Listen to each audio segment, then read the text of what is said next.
hapon. Okay, so tuloy-tuloy na naman tayo ulit. Okay, enjoy tayo ngayon guys. Maraming salamat din sa lahat po ng mga sumusuporta talaga araw-araw sa atin. Lahat ng nakasubaybay sa mga video natin, daily vlog natin, di ba? So tayo guys, tuloy-tuloy lang tayo sa ginagawa natin, di ba? So tayo ngayon namamasada araw-araw, di ba? Ginagawa natin to para sa pamilya natin, sa goal natin. Hindi lahat ng panahon guys namamasada tayo. Kasi darating yung time, papadol din tayo, di ba? Bibigyan tayo ng blessing ng Panginoon.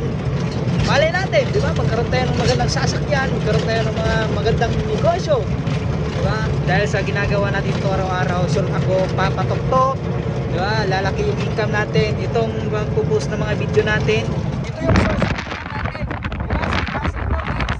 Kaya tuloy-tuloy lang, gawa ng mga video araw-araw.